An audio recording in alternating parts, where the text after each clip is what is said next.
नमस्कार, मैं Sumit Kumar Srivastava daily IAS के कार्यक्रम सफलता में आपका स्वागत करता हूं। तो जो सफलता सीरीज है ये बेसिकली मुख्य परीक्षा से जुड़ी हुई है। तो मुख्य परीक्षा के प्रश्नोत्तरों के बारे में हम चर्चा सफलता में करेंगे और देखेंगे कि मुख्य परीक्षा के प्रश्नोत्तर जो प्रश्न हैं उनके उत्तर किस प्रकार लिखे जाने चाहिए। तो आइए, आज जो प्रश्न हमने लिया है वो इस बार की मुख्य परीक्षा के पेपर 7 में पूछा गया प्रश्न है। जो प्रश्न जुड़ा हुआ था परिणामिक वरिष्ठता से। चलिए तो देखते हैं सवाल क्या था। भारतीय संविधान के अंतर्गत परिणामिक वरिष्ठता से क्या अभिप्राय है? What is consequential seniority in respect of Indian constitution. ये जो कॉन्सिक्वेशनल सीनियरिटी का मुद्दा है, परिणामिक ज्येष्ठता या वरिष्ठता का मुद्दा है, ये भारतीय संविधान के आर्टिकल 16 से जुड़ा हुआ है। तो आर्टिकल 16 को मैं पूरा डिस्कस करता हूँ आपके साथ। जो आर्टिकल 16 को के मुख्य जो सब आर्टिकल्स हैं उनके साथ मैं अपने डिस्कशन को चालू करूँगा। और जो कॉन्सिक्वेशनल सीनियरिटी है वो आर्टिकल 16 के सब आर्टिकल 4 के बी का हिस्सा है, यानी आर्टिकल 16(4)(b। तो वहाँ तक हम पहुँचेंगे और उसके बाद उसके बारे में डिस्कशन करेंगे। तो आर्टिकल 16 क्या है, यहाँ से चालू करता हूँ। आर्टिकल 16 है अवसर की समता। तो इंडियन कॉन्स्टिट्यूशन का आर्टिकल 16 लोक नियोजन में अवसर की समता की बात करता है। अब इसी के सब क्लॉज हैं, सब आर्टिकल हैं 1, 2, 3, 4, 5 और 6। तो इसका जो सब आर्टिकल 1 है ये बात करता है कि लोक नियोजन में अवसर की समता होगी, अर्थात जो भी नियोजन सरकार के द्वारा निकाले जाएंगे जिनको हम लोक नियोजन कहेंगे, उसमें किसी भी व्यक्ति के साथ किसी प्रकार का कोई भेदभाव नहीं किया जाएगा। तो यहाँ पर समता की बात करता है। और इसी के सब आर्टिकल 2 में भेदभाव को रोका गया है। कैसा भेदभाव? तो धर्म, मूल वंश, जाति, लिंग, वंश, जन्म स्थान या निवास, इसके आधार पर किसी भी व्यक्ति के साथ किसी प्रकार का भेदभाव लोक नियोजन के अंतर्गत नहीं किया जाएगा। यानी हर व्यक्ति को उस नियोजन को प्राप्त करने का एक जैसा अधिकार होगा। तो ये तो 2 इसके सब आर्टिकल हो गए जो समता की बात करते हैं। अब इसका सब आर्टिकल 3, यहाँ से अपवाद चालू हो जाता है। तो जो पहला अपवाद है वो है निवास को लेकर।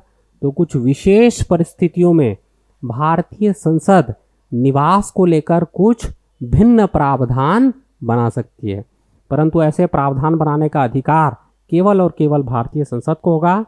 तो निवास के आधार पर लोक नियोजन में कुछ विशिष्ट क्षेत्र के व्यक्तियों को जो प्रेफरेंस है वो दिया जा सकता है। तो ये इसका पहला अपवाद हो गया। अब इसके दूसरे अपवाद में चलते हैं। तो आर्टिकल 16(4) इसके दूसरे अपवाद के बारे में बात करता है। तो 16(4) बोलता है कि इस अनुच्छेद की कोई भी बात राज्य के नागरिकों को जो पिछड़ा वर्ग से संबंधित है उनके लिए किसी भी प्रकार का विशेष प्रावधान बनाने से राज्य को नहीं रोकेंगे। अर्थात अगर राज्य को ऐसा लगता है कि राज्य के अधीन सेवाओं में पिछड़े वर्ग के अंदर अनुसूचित जाति, जनजाति और अन्य पिछड़ा वर्ग तीनों शामिल हैं, इनके संबंध में ऐसा है कि लोक नियोजन में इनका प्रतिनिधित्व अच्छा नहीं है उस राज्य में, तो उस राज्य के लिए इन विशेष वर्ग के लोगों को आरक्षण दिया जा सकता है। तो जो आरक्षण की व्यवस्था भारतीय संविधान में है वो इसी आर्टिकल से संबंध रखती है। अब इसके बाद इस आर्टिकल में कुछ संविधान संशोधन भी किए गए। तो पहला था 77 कॉन्स्टिट्यूशनल अमेंडमेंट एक्ट, और इस कॉन्स्टिट्यूशनल अमेंडमेंट एक्ट के द्वारा आर्टिकल 16 में एक और सब क्लॉज आर्टिकल 16(4)(a) जोड़ा गया। अब ये किससे संबंधित था? तो ये बात करता था पदोन्नति में आरक्षण की। तो आर्टिकल 16(4)(a) पदोन्नति में आरक्षण से संबंधित अनुच्छेद था। अब इसी 16(4)(a) में एक बार और संशोधन किया गया जो था 85 कॉन्स्टिट्यूशनल अमेंडमेंट एक्ट, जो जुड़ा हुआ था परिणामिक वरिष्ठता से। तो परिणामिक वरिष्ठता के ऊपर चर्चा करने के पहले मैं आपके साथ 16 16(4)(b) के ऊपर भी चर्चा कर लेता हूं। तो जो 16(4)(b) है वो क्या था? तो 16(4)(b) 81 कॉन्स्टिट्यूशनल अमेंडमेंट एक्ट से जोड़ा गया और 16(4)(b) बात करता है कैरी फॉरवर्ड के। तो कैरी फॉरवर्ड क्या चीज होता है? कैरी फॉरवर्ड होता है कि मान लीजिए इस वर्ष पीएससी ने 100 पद निकाले। अब सुप्रीम कोर्ट के इंदिरा साहनी जजमेंट के अनुसार किसी भी हालत में इन 100 पदों में आरक्षण 50% से ज्यादा नहीं हो सकता। हालांकि छत्तीसगढ़ में आरक्षण की सीमा 50% से थोड़ी ज्यादा है, परंतु जो बेसिक रूल है वो ये है कि किसी भी हालत में आरक्षण 50% से ज़्यादा नहीं हो सकता। हालांकि कुछ राज्यों में विशेष परिस्थिति में इस 50% को एक्सीड करने की छूट दी गई है। और हाल फिलहाल में जब से 103 कॉन्स्टिट्यूशनल अमेंडमेंट हुआ है और उसके बाद से आर्टिकल 16 में आर्टिकल 16(6) जुड़ा है, उसके बाद 10% जो है इकोनॉमिक वीकर क्लास को भी आरक्षण दिया जा सकता है। तो आरक्षण की ये 50% सीमा अब बढ़ के 60% हो गई। परंतु उदाहरण के लिए इसको 50% ही मैं मानकर चल रहा हूँ। तो मान लीजिए कि 100 सीट निकली, इसमें 50% का आरक्षण था, तो 50 सीटें आरक्षित हो गई और 50 गैर आरक्षित। अब मान लीजिए परीक्षा के द्वारा इन 50 पदों पर तो उम्मीदवारों की नियुक्ति कर दी गई, परंतु इन 50 पदों में उम्मीदवार 50 नहीं मिल पाए, 30 ही मिल पाए। तो ऐसे में ये 20 सीट बच गई। अब ये 20 सीट अगले साल जो पद निकलेगा, मान लीजिए कि अगले साल फिर से 100 पद निकलते हैं, तो ये 20 सीट इन 100 पदों में जुड़ गई। ऐसे में सीट की संख्या हो गई 120। तो इंदिरा साहनी जजमेंट के अनुसार इस 120 में केवल 60 सीटों पर ही आरक्षण दिया जा सकता था, यानी 50% सीट पर। तो इसके कारण जो कैटेगरी वाला क्लास है उसको 10 सीट का नुकसान हो रहा था, क्योंकि अगर ये 20 की 20 सीट इसमें जुड़ती तो 20 + 50 यानी 100 में से 50 सीट पर आरक्षण, और ये 20 सीट जुड़ के ये 70 सीट होना चाहिए था।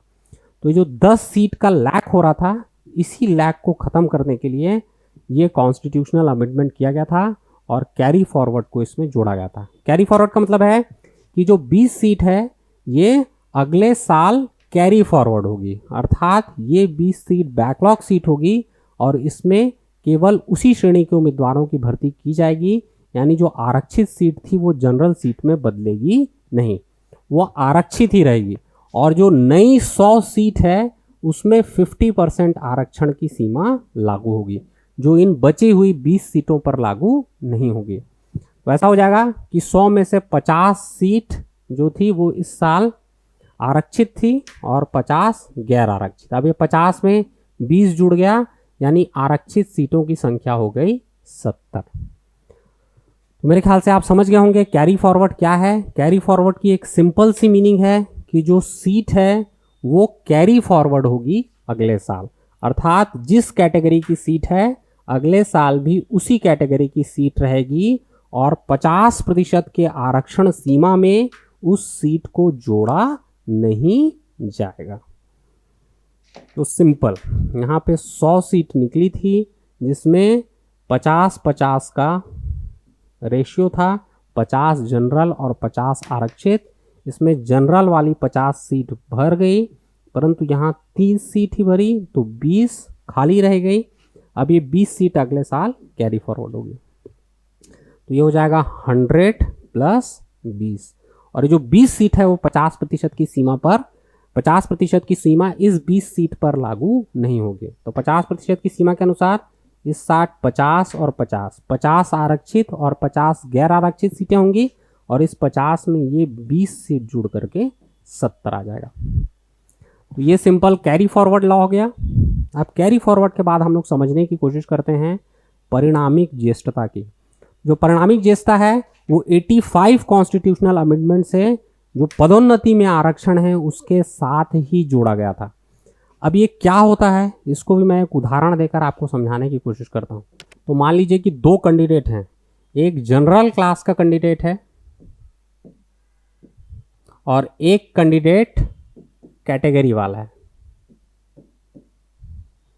ओबीसी लिखने की जरूरत नहीं क्योंकि ओबीसी में रूल फॉलो नहीं होता, ST/SC कैंडिडेट, ठीक है। अब ऐसे में मान लीजिए कि एक जनरल कैंडिडेट की भर्ती 2020 में हुई थी और ये जो कैटेगरी वाला कैंडिडेट है इसकी भर्ती 2021 में हुई। अब क्योंकि ये कैंडिडेट कैटेगरी वाला है इसीलिए इसका प्रमोशन जल्दी हो जाएगा। तो 2021 में भर्ती हुई थी, मान लीजिए कि 2022 में इस कैंडिडेट का प्रमोशन हो गया। तो पहले प्रमोशन में तो इसको आरक्षण का लाभ मिल रहा था, परंतु जब इसके दूसरे प्रमोशन की बारी आ रही थी, तो ये पहला प्रमोशन हो गया। अब जब दूसरे प्रमोशन की बारी, तो मान लीजिए दूसरा प्रमोशन इसका होने वाला है 2024 में। अब जब इसका दूसरा प्रमोशन हो रहा था तो 2024 में क्योंकि जो जनरल कैंडिडेट है उसकी भर्ती पहले हुई थी इसलिए उसकी सीनियरिटी इससे ज़्यादा हो जा रही थी।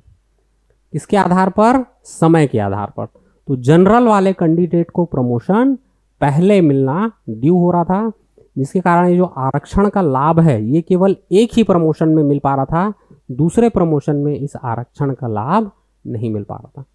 तो इसी विसंगति को दूर करने के लिए जो 85 कॉन्स्टिट्यूशनल अमेंडमेंट है वो किया गया और कॉन्सिक्वेशनल सीनियरिटी को कॉन्स्टिट्यूशन के आर्टिकल 16(4)A में जगह दी गई। अब कैसे किया जा रहा है, तो अब इस विसंगति को दूर कर दिया जाएगा। तो कैसे दूर किया जाएगा, तो अब इसका जो प्रमोशन है ये इसके प्रमोशन डेट से, यानी इसकी जो सीनियरिटी है ये प्रमोशन डेट से गिनी जाएगी। और जब अगली प्रमोशन की बात आएगी तो प्रमोशन डेट के अनुसार कितने समय तक ये प्रमोटेड पद पर काम कर चुका है, इस आधार पर इसको अगला प्रमोशन दिया जाएगा। तो जो अगला प्रमोशन है वो भी कैटेगरी वाले कैंडिडेट को जनरल वाले कैंडिडेट से पहले मिलेगा। तो यही है कॉन्सिक्वेशनल सीनियरिटी। मेरे ख्याल से आप इसको समझ गए होंगे, थोड़ा सा कॉम्प्लिकेटेड है, एक बार और समझाने की कोशिश करता हूँ मैं। देखिए बेसिकली हुआ क्या, एक जनरल कैंडिडेट था और एक कैटेगरी वाला कैंडिडेट। जनरल कैंडिडेट की भर्ती पहले हुई और कैटेगरी वाले कैंडिडेट की भर्ती बाद में भर्ती होने के बाद भी कैटेगरी वाले कैंडिडेट को कैटेगरी के अनुसार प्रमोशन पहले ही मिल जाएगा, यानी कैटेगरी वाले कैंडिडेट को प्रमोशन जनरल के पहले मिल जाएगा। परंतु ये केवल एक प्रमोशन की बात है। जैसे ही दूसरे वाले प्रमोशन की बात आएगी तो जनरल वाला कैंडिडेट और कैटेगरी वाला कैंडिडेट समय के आधार पर, यानी कितने समय तक ये नौकरी कर चुके हैं, इसके आधार पर एक ही लेवल पे आ जा रहे थे।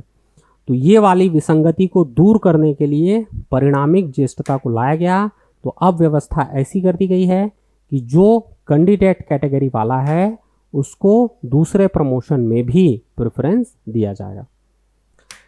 इसके अलावा कुछ और सेक्शन थे इसमें आर्टिकल 16 में जो जोड़े गए।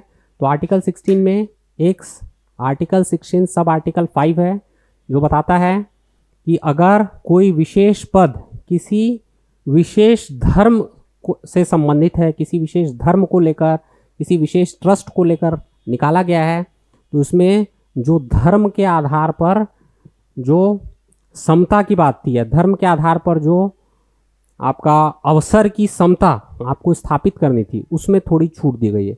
यानी मान लीजिए कि कोई पद किसी विशेष संप्रदाय के व्यक्ति के लिए ही निकाला जाना आवश्यक है, यानी कि मान लीजिए कि सेना में कोई पुरोहित का पद निकलता है, तो ऐसे में इस पुरोहित के पद में हिंदू की नियुक्ति की जा सकती है। सेना में मौलवी का पद निकलता है तो इसमें मुस्लिम की नियुक्ति की जा सकती है।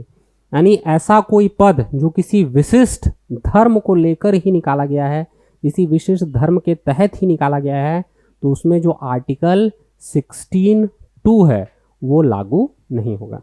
तो यही बोलता है 16(5) और 16(6) के बारे में आप पहले से जानते हैं। तो इसमें EWS का प्रोविजन है, इकोनॉमिक वीकर क्लास। तो इस आर्टिकल के तहत जो 103 कॉन्स्टिट्यूशनल अमेंडमेंट के तहत जोड़ा गया था, इकोनॉमिक वीकर क्लास को 10% रिजर्वेशन दिया गया। इसको बाद में कोर्ट में चैलेंज भी किया गया था, परंतु कोर्ट ने इसको सही माना। तो अब आरक्षण की सीमा जो इंदिरा साहनी जजमेंट में 50% थी, अब वो 10% और इंक्रीज हो गई है, यानी अब 60% तक सेवाओं में आरक्षण दिया जा सकता है। तो ये सिंपल कॉन्सिक्वेशनल सीनियरिटी के बारे में समझाने की मैंने आपको कोशिश की है। मेरे ख्याल से आप समझ गए होंगे। तो ये सवाल जो मुख्य परीक्षा में पूछा गया था, उस सवाल का उत्तर आपको कैसे लिखना था, तो आपको बताना था कि कॉन्सिक्वेशनल सीनियरिटी इंडियन कॉन्स्टिट्यूशन के आर्टिकल 16(4)(a) का हिस्सा है और इसे किस कॉन्स्टिट्यूशनल अमेंडमेंट से जोड़ा गया, तो 85 कॉन्स्टिट्यूशनल अमेंडमेंट एक्ट से जोड़ा गया है। किस विसंगति को दूर करने के लिए, तो पहले प्रमोशन में एक जनरल और कैटेगरी वाले कैंडिडेट में अंतर ये होता था कि जो कैंडिडेट कैटेगरी वाला है उसको प्रमोशन पहले मिल जाता था, परंतु जब सेकंड प्रमोशन का टाइम आता था तो सेकंड प्रमोशन में जो सेवा समय था उसके आधार पर दोनों एक कैटेगरी में आ जाते थे। तो इसी समस्या को दूर करने के लिए कॉन्सिक्वेशनल सीनियरिटी को लाया गया। मेरे ख्याल से आप आसानी से इसको लिख लेंगे। तो इसके साथ ही आज का हम अपना वीडियो यहाँ पे ख़त्म करते हैं। तो फिर से हम अगले सवाल के साथ आपसे जुड़ेंगे।